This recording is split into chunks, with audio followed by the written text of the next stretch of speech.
என் அன்பிற்குரிய திருச்சபை மக்களே, தென்னிந்திய திருச்சபை சென்னை பேராயம் விருகம்பாக்கம் குருசேகரம் CSC கிருஷ்ணாத ஆலயம் மக்களாக உங்களை அன்போடு இந்த 54வது ஆண்டு விழாவை கொண்டாடுகிறவர்களை வாழ்கிறேன். 54 ஆண்டுகள் ஆண்டவர் நம்மோடு கடந்து முடிக்கிறார். 54 ஆண்டுகள் என்பது ஒரு மனிதனுடைய வாழ்க்கையில் கிட்டத்தட்ட 55 ஆண்டுகள் என்பது ஒரு சரியான கடைசி பருவம். நம்முடைய அரசாங்கத்துடைய சட்டத்தின்படி 60 வயதில் ரிட்டைர்மெண்ட், நம்முடைய வேதத்தின்படி 70 அல்லது 80, அதுக்கப்புறம் உபத்திரமும் சஞ்சலமும் சொல்லுது. இந்த 55 என்பது எல்லா விலங்குகளும் குறைந்து நம்முடைய பொறுப்புகளை எல்லாம் நம்முடைய பிள்ளைகள் பேர பிள்ளைகள் மத்தியில் கொடுத்துட்டு கொஞ்சம் ஓய்வு எடுக்கிற காலம், கொஞ்சம் கெசட்டட் ரேங்கில் அதிகம் வேலை செய்யாமல் கீழே நம்ம இருக்கவங்கள வேலை வாங்கிட்டு இருக்கிற காலங்கள் 54 ஆண்டுகள். இந்த 54 ஆண்டுகள் கடந்து வந்தவர்களை 54வது ஆண்டு விழாவில் ஆண்டுடைய வார்த்தை பகிர்ந்து கொள்வதற்கு ஆண்டவர் கிருபை செய்திருக்கிறார். சங்கீதம் 54 சொல்லுது, கர்த்தாவே உங்கள் நாமத்தின் நிமித்தம் எங்களை ரட்சின்னு சொல்கிறார். சங்கீதம், உங்களுடைய நாமத்தின் நிமித்தம் எங்களை ரட்சிங்க, உங்களுக்கு விடுதலை தாங்க சொல்கிறார். அந்த 54:7 உங்களுடைய கண்கள் என்னை பார்த்து கொண்டிருக்குங்கிறார். அவர் எல்லா நெருக்கத்தையும் நீக்கி என்னை விடுவித்தார். என் கண்கள் என் சத்துருக்கள் நீதி சரிக்கட்டுகளை தருது. ஆனால் நம்முடைய கண்கள் எனக்கு இவ்வளோ வேதனை, இவ்வளோ கண்ணீரான வாழ்வில், இப்படிப்பட்ட வாழ்வில் நடந்து வந்தவங்களுக்கு ஆண்டவர் விடுதலை கொடுத்தார் என்று சொல்கிறோம். பொதுவாக வாழ்க்கை பயணத்தை நாங்கள் சென்னையில் ஒரு சகோதரோடு பேசிக்கிட்டு போல சொன்னேன்.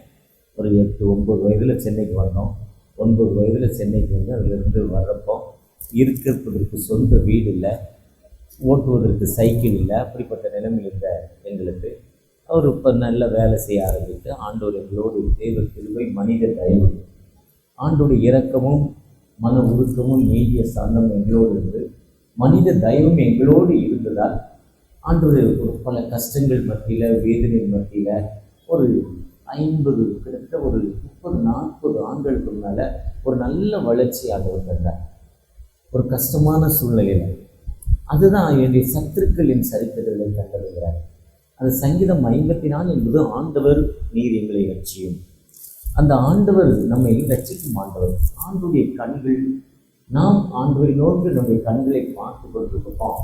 ஆண்டவர் நம்மை பார்த்து கொண்டிருக்கிறார். அதுதான் இன்னைக்கு போட்ட நோட்டீஸில் 1 ராஜாக்கள் 9ஆம் அதிகாரம் 3ஆம் வசனத்தில் இந்த ஸ்தலத்தில் செய்யப்படுகிறது. என் கண்களும் என் இருதயமும், ஆண்டுடைய ஐஸ் அண்ட் ஹார்ட் நம்மளையே நோக்கி கொண்டிருக்கிற இன்னைக்கு அழைப்பில் கொடுக்கப்பட்ட 54வது ஆண்டு விழாவில் போடப்பட்ட நோட்டீஸ் அவங்களுடைய கண்கள் நம்ம மேலே இருக்குது. இந்த 54 அடுத்து 50 மேலே இருப்பது ஏசாயாவும் சங்கீதம் தான். அந்த 54 ஏசாயா 54 சொல்றப்ப பிள்ளை பெறாத மலையே, வாழ்க்கையை இழந்துட்ட, பிள்ளை பெறாத மலைன்னா அடுத்த ஜென்ரேஷனே இல்லை, ஒன்றுமே இல்லை. ஆனால் மகிழ்ந்து கழிவோடு, கவலைப்படாத, உன் கூடாரத்தை இடத்தை விசாலமாக்கு, நீ அதை பெருசு பண்ணு, கவலைப்படாத சொல்லிட்டு நீ வலதுபுறத்திலும் இடதுபுறத்திலும் பெருகுவாய், பயப்படாதே, do not afraid, you do not shame, நீ வெட்கப்படுவதில்லைன்னு சொல்றாரு. அது சொல்றாரு, அடுத்த ஜென்ரேஷனே இல்லை, அடுத்து ஒண்ணுமே இல்லை, வாழ்க்கையை கெட்டு போச்ச எனக்கு ஆண்டவர் சொல்றாரு, உன் கூடாரத்தை 2 பெட்ரூம் 4 பெட்ரூம் ஆக்குங்கிறார். 2 ஃபேக்டரி 8 ஃபேக்டரி ஆக்குறார். 2 கடையா 4 கடையா ஆக்குங்கிறார். வெறும் மளிகை கடை வச்சுன்னா அதில் ஃபேன்சி ஸ்டோரையும் சேர்த்துக்கோங்கிறார். வெறும் ஃபேன்சி ஸ்டோர் வச்சுன்னா மளிகை கடை, அதில் வித்திரப்பா கடை, எல்லா ஐட்டமும் இன்னைக்கு பல்நோக்கு கடைகள், பல்நோக்கு ஹாஸ்பிட்டல் மாதிரி எல்லாத்தையும் அதில் சேர்த்துக்கோ, நீ பயப்படாத, யூ டு நாட் ஷேம், வெட்கப்படுவதில்லை. ஏன்னா உன்னை உருவாக்குறவர் தான் உனக்கு நாயகர், அவர் தான் உனக்கு ஹீரோ.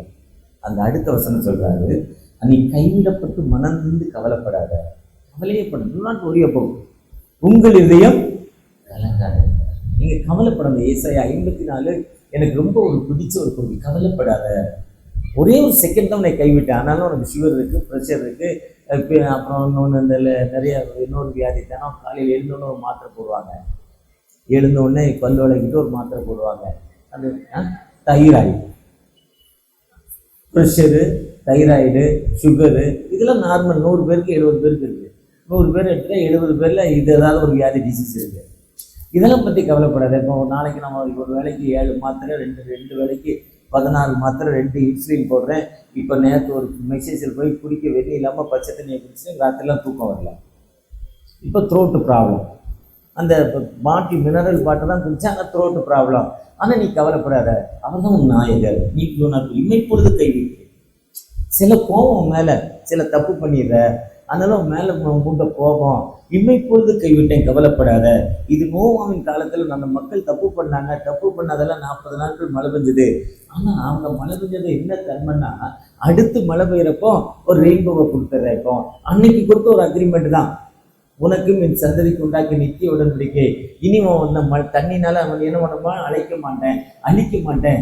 எப்போ 4 நாள் சென்னையில் மழை பெஞ்சு 5ஆவது நாள் ரெயின்போ வந்த உடனே மழை நின்றோம், அதுக்கப்புறம் மழை பெய்யும்.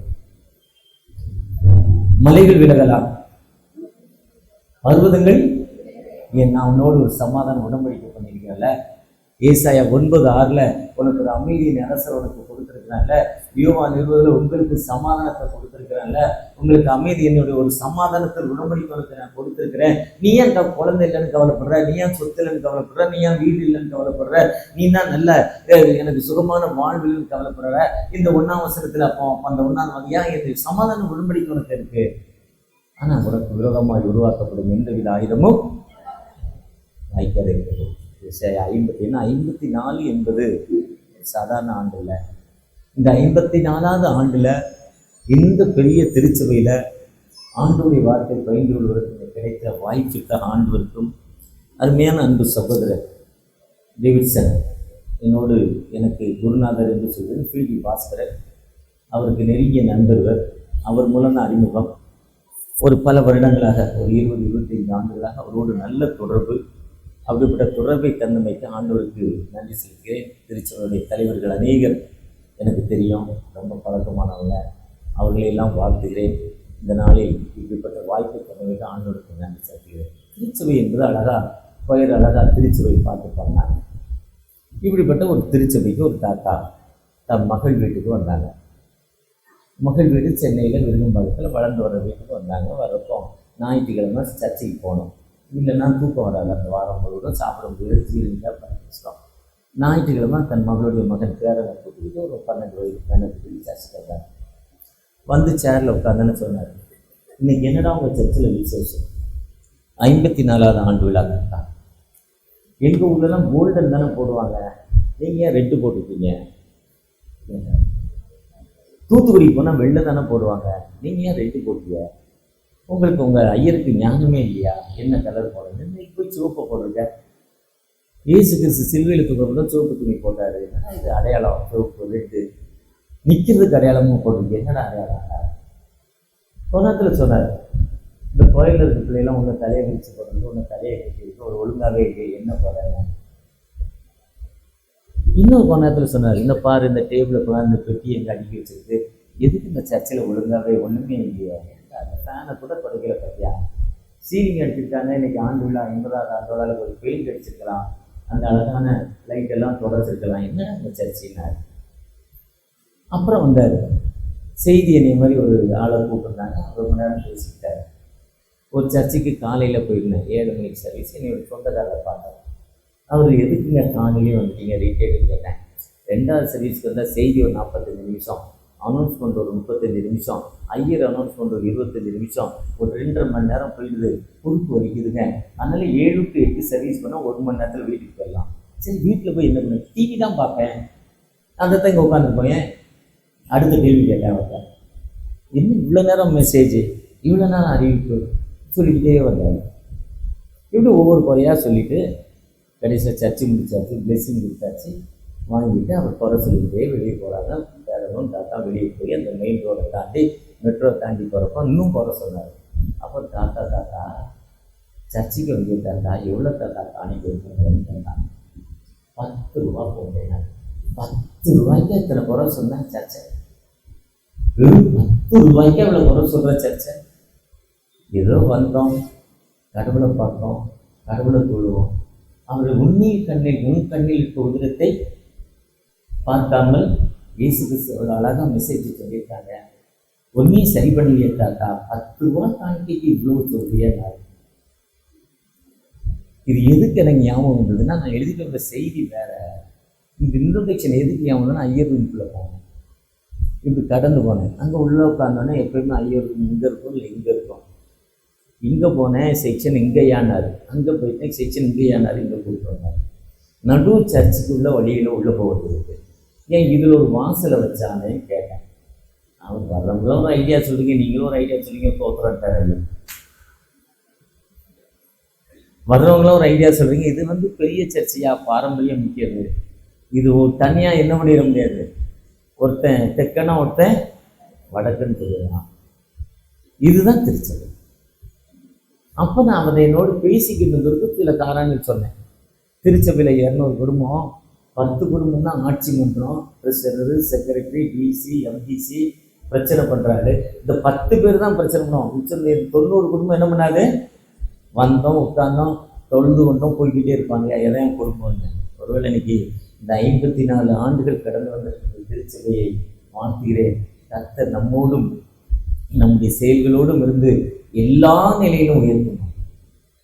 எத்தனையோ பேர் அந்த அழகாக பார்த்து பண்ணாங்க. திருச்சபை 54 ஆண்டுகள் எங்களுக்குள்ள வாழ்க்கை, எத்தனை திருமணங்கள் நடந்திருக்கு, எத்தனை பிறந்தநாள் நிகழ்வுகள், எத்தனை மரண சர்வீஸ், டெத் சர்வீஸ், எத்தனை தேங்க்ஸ் கிவிங் மீட்டிங், எவ்வளோ பேருக்கு வாழ்வு. கண்ணீரோடு இந்த பகுதியில் போனவங்க இங்கே உட்கார்ந்து ஜெபித்த பொழுது உன் விண்ணப்பத்தை கேட்டேன், உன் கண்ணீரை கேட்டேன், உன் துக்க நாட்கள் முடிந்து போச்சுன்னு சொல்கிறாங்க.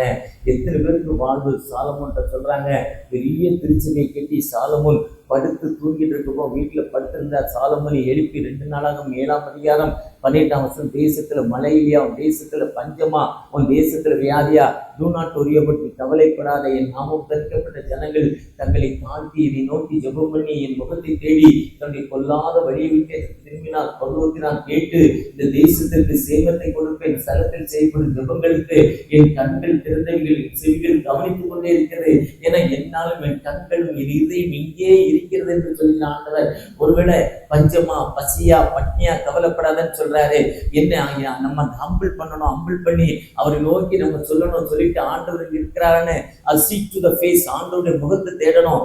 ஆண்டவர் இங்க என் கூட இல்லைன்னா நான் ஏதோ தவறு பண்ணிட்டேன்னு நாமம் தரிக்கப்பட்ட ஜனங்கள் பாவ மன்னிப்பை கோரணும். பாவ மன்னிப்பு நிச்சயத்தை கோர்றப்போ அதுதான் பரமபிதாவை உமக்கு விரோதமாய் எங்கள் அயலாருக்கு விரோதமாய் பாவம் செய்தோம் என்று அறிக்கையிலோ ஒளியில் நடாமல் இருளில் நடந்தோம் கிறிஸ்து நாமத்தை சொல்லி தீமை விட்டு நாங்கள்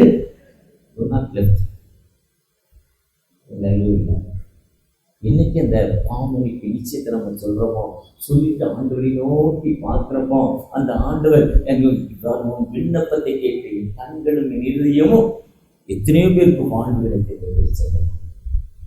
இந்த நாளில் நீங்கள் எந்த கண்ணீரோடு, எந்த வேதனையோடு, எந்த துன்பங்களோடு வந்தாலும் அந்த ஆண்டவர் விடுதலை கொடுக்கும் ஆண்டவர். கர்த்தர் நல்லவர் என்பதை அவர் மேல் நம்பிக்கையாக இருக்கிற மனிதன் சிங்கக்குட்டிகள் காட்சியடைந்து பட்டினியை கர்த்தரை தெரிவிக்கோ. ஒரு நாம் யார் கர்த்தரை தேடுறோமோ, ஏன்னா restoring the image of the God in destroyed communities, உருவிழந்த சமூகங்களில் இறை வடிவத்தை மீட்டெடுக்கலாம். யார் குலைந்து போனாங்களோ அந்த சமூகத்துடைய இறை வடிவம், ஏன்னா நம்மளாம் இறை வடிவம் தமது சாயலால் அவருடைய சாயலால் நம்ம உருவாக்கினார். ஆனால் அந்த சாயல் நம்ம கெட்டு போயிருக்கோம், அதை மீட்டெடுக்கும் ஆண்டவர். கர்த்தரின் சாயலை மீட்டெடுக்கும். இதுதான் இயேசு கிறிஸ்து இருளில் வாழும் ஜனங்கள் பெரிய வெளிச்சத்தை காண்பதற்காக, அந்த காலத்திலும் மரணத்திற்கும் மக்களுக்கு விடுதலை கொடுப்பதற்காக கர்த்தருடைய ஆவியானவர் என்மேல் இருக்கிறார். தரித்திரத்திற்கு சுவிசேஷத்தை அறிவிப்பதற்காக, இருதயம் நறுமண மக்களுக்கு விடுதலை கொடுப்பதற்காக. அதுதான் சங்கீதம் 113 சொல்றார், அவனை சிறியவனை குழியிலிருந்து தூக்கி எடுத்து எளியவனை குப்பையிலிருந்து உயர்த்தும் ஆண்டவர். அவர் வந்ததின் நோக்கம் வேறுபாடு இல்லை. யூதன் என்றும் இல்லை, கிரேக்கன் என்றும் இல்லை, அடிமை என்றும் இல்லை, ஆண் என்றும் இல்லை, பெண் என்றும் இல்லை. கலாத்தியர் 3ஆம் அதிகாரம், பிலிப்பியர் 3:11, கொலோசியர் 3:11 சொல்றாரு, டிஃபரண்ட். கர்த்தருக்குள் எல்லாம் ஒண்ணுதான்ப்பா. ஆண் இல்லை, பெண் இல்லை, எல்லாருக்கும் ஒண்ணுதான். ஏற்றுத்தாழ்வுல ஜாதியை சொல்லுகிற தலைவர்கள் தன்னை ஏமாற்றி மக்களை ஏமாற்றும் தலைவர்கள். அதான் பவுலில் சொல்லப்பா, பவுலை சேர்ந்தவன் என்றும் ஏவாவை சேர்ந்தவன் என்றும் சொல்லாங்க. எல்லாம் ரட்சகர் கிறிஸ்து தானப்பா, ஏன்ப்பா டிஃப்ரெண்ட் உனக்கு? 1 Corinthians 1 சொல்றாரு. நீ ஒரு சர்ச்சு, இது ஒரு மெயின்லே சர்ச்சு, இங்க வந்ததில் ஒரு மெம்பர்ஷிப்பு, கல்யாணத்துக்கு அறிக்கை வாசிக்கிறது, வேலைக்கு இப்படிலாம் வச்சுக்கிட்டோம். இன்னொரு ஆவிக்குரிய சர்ச்சு, பரலோகத்துக்கு கூட்டு போகிற சர்ச்சு அப்படின்னா இல்லை. அங்கேயும் அதே கடவுள் தான், இங்கேயும் அதே கடவுள் தான். முழு இதயத்தோடும், முழு ஆத்மாவோடும், முழு மனதோடும், முழு சிந்தையோடும், முழு எண்ணத்தோடு நீ அவரை நோக்கி பார்த்தா அவர் எல்லா இடத்துலையும் இருக்கிறார். என்னை நோக்கி கூப்பிடுங்கிறார். இந்த இடத்துல இந்த பரிசுத்தவான் இருக்காரு, அங்கே போய் கூப்பிடுனா சொன்னார். அதுதான் பெத்தேலுக்கு போகாதீர்கள், கில்காலுக்கு போகாதீர்கள், எங்கேயும் போகாத, கடவுளை தேடுங்கள், கர்த்தரை தேடுங்கள், அப்பொழுது நீங்கள் சீக்கிரம் ஆண்டவரை தேடுங்கள். ஆண்டவரை நம்ம தேடுற மக்களாய் காணப்பட வேண்டும். அதுதான் கர்த்தரின் சாயலின் வீட்டெடுத்தல். சிதைந்த சமூகங்களில் கடவுளின் சாயலின் வீட்டெடுத்தல். சிதைந்து போன சமூகம். இதை நினைக்கிறப்ப இன்னைக்கு தலைப்பு ஐயா கேட்டாங்க, ஐயா டெக்ஸ்ட் சொல்லுங்க ஆண்டு விழா. ஐயா இன்னைக்கு டெக்ஸ்டே வாசிங்க, எனக்கு நான் என்னன்னே பார்க்கல சொன்னேன், இன்னைக்கு டெக்ஸ்டை வாசுறேங்க. அப்புறம் ராத்திரி 12 மணிக்கு தான் அவர் நோட்டீஸை பார்த்து என்ன தலைப்பு, அவரு என்ன வசனம் போடுறாருன்னு பார்த்தேன். அதுதான் 1 சாமுவேல் 1 ராஜாக்கள் 9:3 போடுற, என் கண்களும் என் இருதயமோ. யார் உணவில்லையோ, யார் கஷ்டத்தில் இருக்கானோ, யார் கைவிடப்பட்ட நிலைமையில் இருக்கிறானோ அவர் அங்கே இருக்கிறார். கடந்த நாட்களில் சாராட்டத்திற்கு காலேஜ் ஆகஸ்ட் 15 கொடியேற்ற போயிருந்தேன். 2 நாடகம் போடுறாங்க, அந்த சுதந்திரத்துக்காக போகிறாங்க. அதில் வாஞ்சி மணியாற்று நாடகம் போடுறாங்க. அவர் சுதந்திரத்துக்காக போராடினாருன்னு அவருக்கு ஒரு சால்வையை போட்டாங்க. வாஞ்சி மணிநாதன், மணியாச்சி வாஞ்சிநாதன், மணியாச்சி வாஞ்சிநாதன். டோட்டல் தப்பு, ஃபுல்லாக ஹிஸ்ட்ரியை தப்பு. ஆனால் இன்னைக்கு அந்த ஹிஸ்ட்ரி எடுத்தான். லேட்டஸ்ட் 5 வருஷத்துல அந்த மணியாச்சியுடைய அந்த வாஞ்சி மணியாச்சியோட ஹிஸ்ட்ரி இல்லை. உண்மை என்னன்னா, ஆஷ் வந்து கலெக்டர் திருநெல்வேலி குதிரையில் போகிறார், சேரத்தில் போகிறார், ஒரு கிராமத்துக்குள்ள போகிறார். ஒரு அழுகையின் குரல், பெண்மையின் அழுகையின் குரல், மரண ஓலம். ஐயோ அம்மா, ஐயோ அம்மா, ஐயோ அம்மா. என்ன ஆண்டவர் கூப்பிட்டு, ஆதாமுடைய மனைவியை கூப்பிட்டு, நீ பிள்ளை பிறப்போம், என்ன வேதனை, மரண வேதனை. அதை மாதிரி வேதனை, அதுதான் லேபர் வார்டு. அதுக்கு பேர் லேபர் வார்டுன்னு வச்சது பெயின். கடைசி தான் தொழிலாளி, அதுதான் லேபர் வார்டு. அப்படி ஒரு மரண வேதனை. அப்போ போகிறோம், அந்த சேரை போடுறோம். பார்த்து என்னப்பா இதாக, அது ஒன்றும் இல்லையா, ஊருக்கு கிழக்க ஒரு இடம் இருக்குது, அங்கே ஒரு பொண்ணு டெலிவரிக்காக போராடிக்கிட்டு இருக்கு, அதுக்கு டாக்டர் பார்க்க மாட்டாங்க, அது பின்தங்கின பிள்ளை, அது மரண ஓலையுது, அதுக்கு வண்டி யாரும் கொடுக்க மாட்டாங்க. அன்னைக்கு சக்காவும் குதிரை வண்டியும் தான் இருந்துச்சு, மாட்டு வண்டி தான் இருந்தது. அந்த மாட்டு வண்டி தான் அன்னைக்கு சைக்கிள் கூட கிடையாது. ஒரு ஊரில் ஒரு சைக்கிள் தான் பெரிய பணக்காரன், சைக்கிள் இருந்தால் பெரிய பணக்காரன். அன்னைக்கு அப்படிப்பட்ட நிலைமையில ஒன்றும் கிடையாதுன்னு அவன் சேரட்டை அந்த ஊருக்கு திருப்பினேன். ஐயா அது காலனி உண்மையா, நான் கலைச்சு போனார். அந்த பெண்ணை வண்டியில் ஏற்றினார், ஒரு குறிப்பிட்ட மருத்துவமனை கொண்டு வந்தார், அது சேர்த்தார், வைத்தியம் பண்ணுனார். ஆனால் லூக்கா 10ஆம் அதிகாரம் நல்ல சமாதி. நீ நித்திய ஜீவனை பெற்றுக்கொள்ள என்ன செய்ய வேண்டும்? இந்த ஜாதிக்காரன் நித்திய ஜீவனுக்கு போவேன்னு சொன்னாரா இயேசு கிறிஸ்து? ஜாதியை சொன்னால் ஊரை ஏமாத்துறேன்னு அர்த்தம். அது யாராக இருந்தாலும் தான், உன்னையும் ஏமாத்திக்கிற, ஊரை ஏமாத்திக்கிறேன். ஜாதியே இல்லை, ஜாதி அமைப்புகளே ஆண்டு இருக்கிறாங்க. இந்த சபம் இந்த சபம் அதெல்லாம் சொல்லாதீங்க. நித்திய ஜீவனை பெறணும். அந்த என்ன பண்ணான், தான் ஏடிஎம் கார்டை எடுத்து கொடுத்தான், சொய் பொண்ணுக்கோ எவ்வளோ நாளும் பணம் எடுத்துக்கோ, 10 நாள் திரும்ப வந்து கொடுக்குறேன்னு சொன்னார்ல. இதைத்தான் ஆஷ் கலெக்டர் பண்ணார். ஆஷ் துரை பண்ணிட்டு அது வைத்தியம் பண்ண சொன்னால், வைத்தியத்தில் அந்த அம்மா டேட்டா போனதெல்லாம் இறந்து போயிடுச்சு. இறந்து போன பாடியை அந்த ஊருக்குள்ள விடலை. இதை கடந்த நாட்களில் ஏழை ஜாதிகள் ஒரு சினிமாவில் அதை அப்படியே சித்தரிக்கிறாங்க. அது ஒரு ரொம்ப அட்வான்ஸ் ஒரு திரைப்படம். உடலை இவர் திரும்ப அந்த டெத்துக்கு போகிறாரு, கலெக்டராக அந்த டெத்து அந்த ஊருக்குள்ள எடுத்துட்டு போகிறார். அங்கேருந்து உயர்ந்த ஜாதிக்கு யாரை பார்க்குறான், வெளியூருக்காரன் வெளிநாட்டுக்காரன் வந்து எங்களுடைய பவரை எங்களை பார்த்தா செருப்பை விட்டு கையில் வச்சுக்குவான், தலைப்பாவை விட்டு இடுப்பில் கட்டுவான், 2 கையும் கட்டிட்டு இப்படி நடப்பான். இந்த புயல்வேளை நீ எங்கள் ஊருக்குள்ள விட்டுறியா? யாரா பார்த்துறாங்க. அவனுக்கு ஒரு வெறி வந்துச்சு. அப்போ தான் துப்பாக்கி கையில் எடுத்தான், ஆஸ்துறையை மணியாத்திரை கொடுத்தான். இவனுக்கு பேர் என்ன? சுதந்திர போராட்ட போராடியான். நம்மளை இன்னும் அடிமைத்தனத்தில் வச்சிருவனுக்கு யாரு? இன்னைக்கு நம்ம மக்கள் இப்படிப்பட்ட மக்களை தான் பார்த்து நிறைய பேர் ஏமாந்துக்கிட்டு இருக்கோம். அவனுக்கு பேரு சுதந்திர போராட்ட தியாகியான். ஆஸ்வரிய சுட்டவனுக்கு ஆன்சர் அன்னைக்கு வரலன்னா தென்காசியில் இன்னைக்கு குற்றாலத்தில் எல்லாரும் ஒன்றா குளிக்க முடியாது. காலையில் ஃபஸ்ட்டு பிராமணர்கள் குளிப்பாங்க, உயர்ந்த ஜாதி மக்கள் குளிப்பாங்க. அடுத்து என்எம்எஸ்சியுடைய அந்த இடத்துல மென்டல் அப்செட் ஆனவங்க போய் குளிப்பாங்க. அடுத்து தான் பொதுமக்களை விடுவாங்க. இதை உடைச்செறிஞ்சவன் ஆஸ்வரை சமூக வலைதளங்களில் அவங்க தான் சுதந்திர தாகத்தை ஏற்படுத்தினாங்க, மக்களுக்குள்ள பிரிவினையை மாற்றினாங்க. ஒருவேளை அதுதான் இந்த சமூகம் செத்து அழிந்து கொண்டிருக்கு. அதுதான் இந்த எல்லாருடைய கண்களும் அவரையே நோக்கிக்கிட்டு இருக்கு. இன்னைக்கு 1 ராஜாக்கள் 9ஆம் அதிகாரம் 3ஆம் வசனத்துல போட்டுட்டாங்க, என் கண்களும். அங்க லூக்கா 4ஆம் அதிகாரத்துல எல்லாரும் அவரையே பாக்குறாங்க. இப்போ ஒரு சிலர் வாட்ச பாக்குறீங்க, 35 நிமிஷம் பேசுறோம், ஆரம்பிச்சு 35 நிமிஷம் ஆச்சு, என்னப்பா இருந்தாலும் பிளேடு போட்டுருக்காங்க. சீனியர்ஸ், படிச்சவங்க, ரொம்ப படிச்சவங்க நிறைய பேர், ஒரு சிலர் இருக்காங்க. அதே மாதிரிதான் அவர் வாட்ச் பார்த்துக்கிட்டே இருந்தார். எல்லாரும் அவரே பார்க்குறாங்க. அப்படிங்கிற வார்த்தை நிறைவேறிச்சு.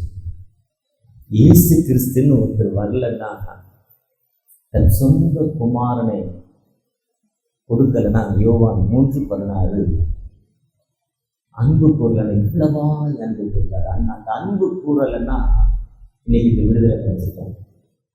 இன்னைக்கு நீங்கள் நானும் இவ்வளவு பெரிய கூட்டங்கள் ஒன்றா இருந்திருக்க முடியும். அந்த உருக்குறைந்திருந்த நம்மை வாழ்ந்து அழகா ஒருத்தர் ஐஎம்எஸ்ல ஒருத்தர் அண்ணன் இருக்கார், ராஜன் ஒருத்தர் பேர்.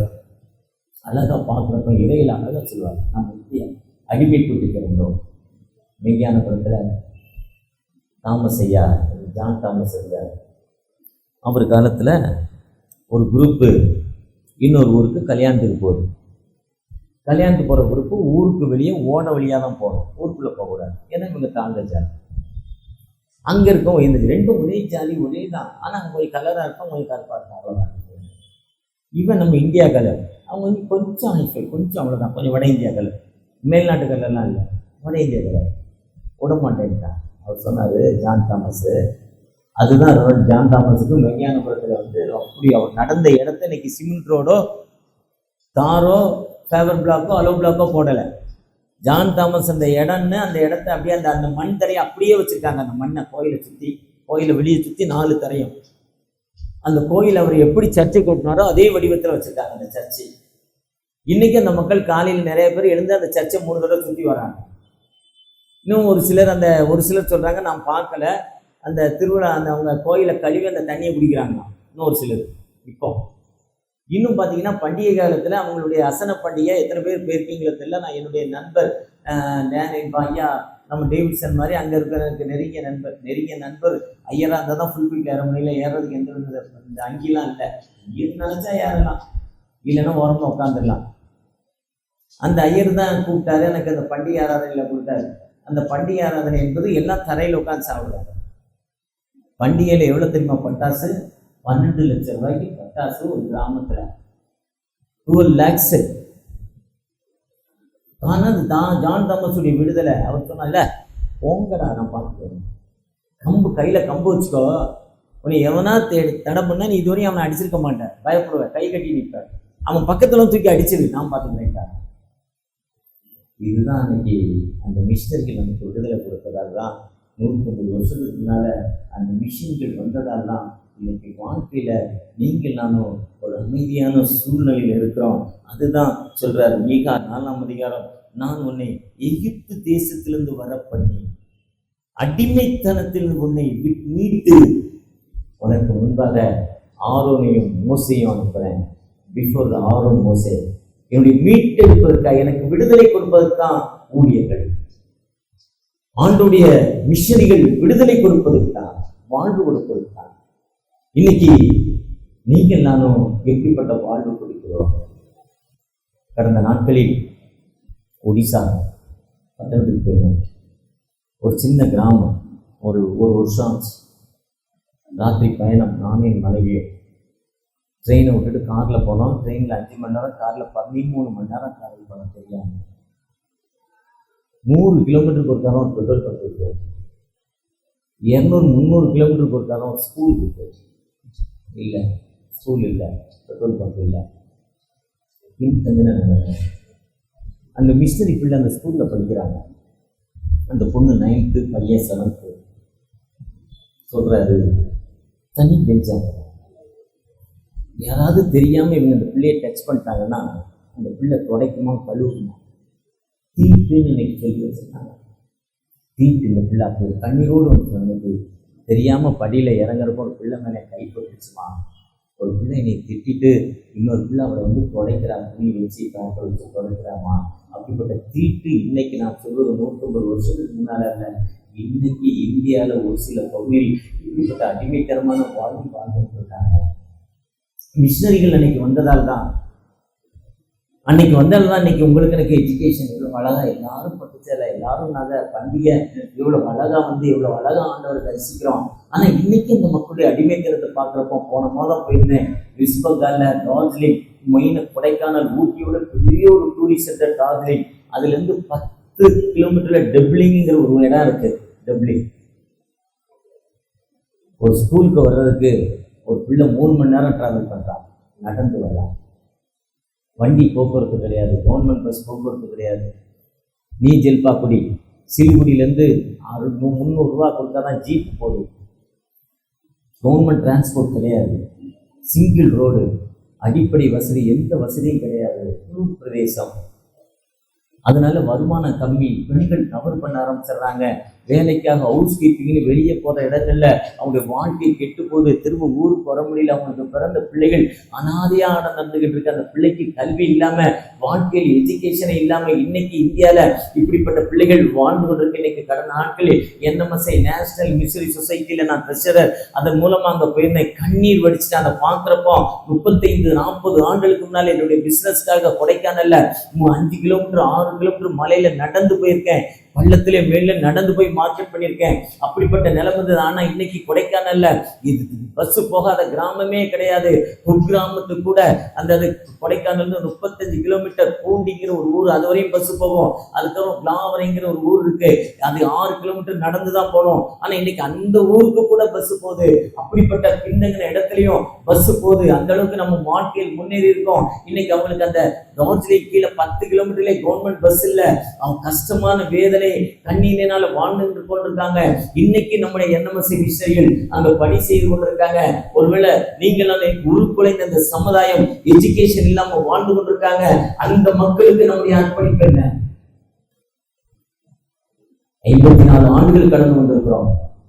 கிருஷ்ணர் ஆலயம் விருகம்பாக்கம் சர்ச்சைக்கு ஐயர் வர்றாருன்னா கிங் மேக்கர்.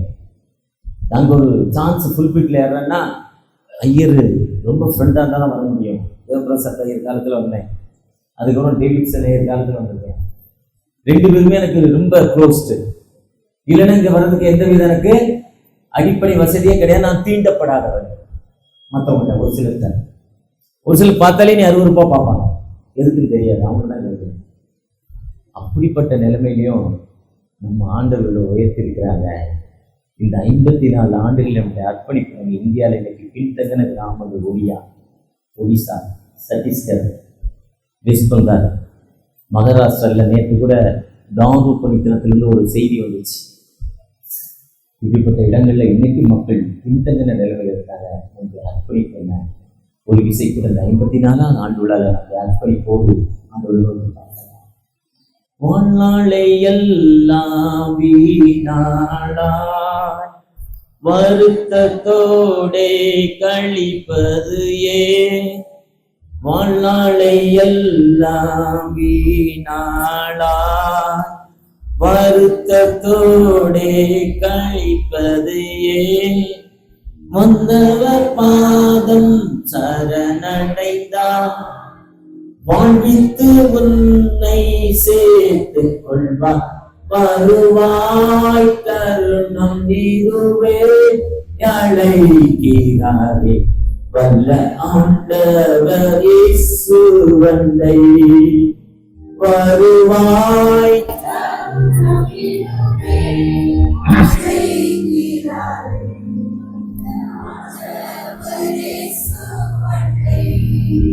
கட்டின வீடும் நிலம் பொருளோ கண்டிடுவோ தாருறவினரோ கட்டின வீடும் நிலம் பொருளோ கண்டிடுவோ தாருறவினரோ குருவிட்டு நாவி போனா கூட உன்னோடு வருவதில்லை. உங்களை நோக்கி பார்க்கிறோம். எத்தனையோ ஆண்டுகள் பிள்ளைக்காக ஜெபிக்கிறப்பா, இந்த இடத்துல இதே மாதிரி உங்களுடைய வீட்டுல அண்ணாள் ஜெபித்த பொழுது, ராகேல் ஜெபித்த பொழுது ஒரு குழந்தை பைக்கியத்தை கொடுத்தீங்கல்லப்பா, எனக்கு அந்த குழந்தை பைக்கியத்தை தர மாட்டீங்களா? தைராய்டு வியாதினால ரொம்ப கஷ்டத்துல இருக்கிறேன்ப்பா, எனக்கு ஒரு வாழ்வு கிடைக்காதா? 2 மாத்திரை போடுறேன், பவர் கூடிக்கிட்டே இருக்குப்பா, மூச்சு வாங்குது. தைராய்டை குறைங்க டாக்டர் சொல்றாரு. நான் என்னத்தை குறைக்கன்னு எனக்கு தெரியலப்பா. ஒரு விதமான கொலஸ்ட்ரால்ல நான் கஷ்டப்படுறேன்ப்பா. கொலஸ்ட்ரால்னால என்னால் எதுவுமே சாப்பிட முடியல, ஜீரணிக்க முடியல, அல்சர் 2ம் சேர்ந்து என்னை கஷ்டப்படுத்துறதுப்பா. எனக்கு ஒரு விடுதலை இருக்காதா? ஏக்கத்தோடு ஜெபிக்கிற ஒரு அன்பு மகளுக்காக தான் கண்ணீரோடு தன் கணவர் இன்னைக்கு மருத்துவமனைக்கு போயிருக்கிறாரு. நான் ஆண்டு விழா எப்படியாவது திருச்சபைக்கு போகணும்னு வந்திருக்கேன். என் கணவருக்கு ஒரு விடுதலை கிடைக்காதா? என் வாழ்வில் எனக்கு உயர்வு கிடைக்காதா? பிஸ்னஸ்ல ஒரு உயர்வு கிடைக்காதா? நான் எனக்கு கீழே பணி செய்தவனுக்கு எனக்கு மேல் அதிகாரி ஆயிட்டான். நான் இன்னைக்கு அவனுக்கு கீழே ஐயான்னு கை கட்டிட்டு நிற்கிறேன். காரணம் என்னுடைய தவறு, என்னுடைய தப்பு, என்னுடைய ஆசைப்பா. அந்த ஆசை நிமித்தம் வாழ்க்கையில முன்னேறல. எனக்கு ஒரு விடுதலை தாங்கப்பா, வாழ்க்கையில ஒரு முன்னேற்றமான வாழ்க்கை தாங்க தகப்பனே. என் தவறு நிமித்தம் எனக்கு பென்ஷன் வரலப்பா, என் பென்ஷனால தடைப்பட்டிருக்க, எனக்கு ஒரு விடுதலை கிடைக்காதா? ஏக்கத்தோடு நிற்கிறேன் தகப்பனே. நித்திய ஜீவனை பெற்றுக்கொள்ள என்ன செய்யணும்னு அந்த வாலிபன் கேட்ட பொழுது, நீ போய் உனக்கு இறங்கி மற்றவர்களுக்கு செய், உனக்கு நிகர் யாருன்னா உதவி செய்துன்னு சொன்னீங்கப்பா. அப்படிப்பட்ட உதவி செய்ய என்னோடு நீங்க பேசியிருக்கீங்க. இன்னைக்கு எவ்வளவு வலதுகைக்கு இடதுகைக்கு தெரியாத எவ்வளவு மக்கள் கல்வி இல்லாம தகப்பனே, நாகரிகம் இல்லாம தகப்பனே, வாழ்க்கையில் முன்னேற்றம் இல்லாம வாழ்க்கையில் அடிமைப்பட்டு கிடக்கிற அந்த அடிமை மக்களுக்காக நான் இந்த மாதத்திலிருந்து ஒரு மிஷனரி சப்போர்ட் தகப்பனே, இந்த மாதத்திலிருந்து ஒரு பிள்ளையுடைய சப்போர்ட் 1500 ரூபாய் தகப்பனே, ஒரு மிஷனரிக்காக கொடுப்பேன், மிஷனுக்காக ஜெபிக்க போறேன். எனக்கு கிடைத்த இந்த வாழ்வு என்னுடைய தகப்பனார் என்னுடைய தாத்தா அடிமைப்பட்டு கிடந்தாங்க. ஆனா நாங்க எங்க அப்பா படிச்சாங்க, என்னை படிக்க வச்சதால என் பிள்ளைகள் IAS IPS இருக்கு. ஆனா நான் இன்னைக்கு மிஷனுக்காக என்ன செய்றீங்க என்னோடு பேசிருக்கீங்க. நான் அப்படி போல அந்த மிஷனுக்காக என் வாழ்க்கையை அர்ப்பணிக்க போகிறேன் ஜெபிக்கிற அந்த பிள்ளைகளுக்காக தகப்பனே, அந்த எண்ணத்தை கொடுத்து உன் துக்க நாட்கள் முடிந்து போச்சு. யாக்கோபு சொன்னாங்க, எனக்கு உண்ண உணவோ உனக்கு கொடுக்க உடையும் கொடுப்பினால உனக்கு தசமமாக கொடுக்கிறேன்னு சொன்னாங்கப்பா. அந்த யாக்கோபின் ஜெபத்தை போல இப்பொழுது ஜெபிக்கிற பிள்ளைகளுக்கு உங்களுடைய கிருபை இறங்கி கொண்டிருக்குப்பா, ஒரு விடுதலை இறங்கி கொண்டிருக்கு. தன் உறவின் மக்களுக்காக ஜெபிக்கிற மக்கள் மத்தியில ஒரு அதிசயம் நடந்து கொண்டிருக்குப்பா. எங்களுடைய தென்னிந்திய திருச்சபை பிளஸ் பண்ணுங்க. சென்னை பேராயத்தை ஆசிர்வதிங்க. சென்னை பேராயர் குடும்பங்களுக்காக ஜெபிக்கிறோம். சென்னை பேராயத்தில் பணி செய்யும் ஆபீஸ் பேரர்ஸ்க்காக, சென்னை பேராயத்தில் இருக்கும் கிட்டத்தட்ட 300 குருவானவர்கள் இருக்காங்கப்பா, 160 மிஷன்கள் இருக்காங்கப்பா, 60 பைபிள் மக்கள் இருக்காங்க, டேக்கர் இருக்காங்க. ஒவ்வொருவரையும் பிளஸ் பண்ணுங்க தகப்பனே. அநேக திருச்சபை ஆட்சி மன்ற குழு செயலர் பொருளர் குடும்பங்களுக்காக, திருச்சபை மூத்த மக்களுக்காக, திருச்சபைக்காக ஜெபிக்கிற கொடுக்கிற பிள்ளைகளுக்காக இந்த ஆண்டு விழாவில் அநேக மக்களுக்குப்பா ஒரு உதவிக்கிறம் தையல் மிஷின் மூலம் உதவிகள் மூலம் கொடுக்குறாங்கப்பா. ஒவ்வொருவரையும் ஆசிர்வதிங்க. 10 தையல் இயந்திரங்கள் கொடுக்குறாங்கப்பா. பெற்றுக்கொள்கிற மக்களுடைய வாழ்க்கை தரத்தை உயர்த்துங்க தகப்பனே. உங்களுடைய பிரச்சனை ஒவ்வொருவரோடு எப்படியாவது சில ரட்சிக்கப்பட வேண்டும் நோக்கத்தோடு கொடுக்கிற இந்த உதவியை நீங்க பிளஸ் பண்ணுங்க. கொடுத்த மக்களை பெற்றுக்கொள்கிற மக்களை ஆசிர்வதிங்க. வெள்ளத்துக்கு மீட்பு இயேசு மூலம் ஜெபிக்கிறேன் அன்பின் தகப்பனே. ஆமென். மீண்டும் யாவரையும் வாழ்த்துகிறேன். கர்த்தர் நம்மை ஆசீர்வதிப்பாராக. ஆமென். அறுவடை மிகுதியாலோ இல்லை, அன்பரின் கதற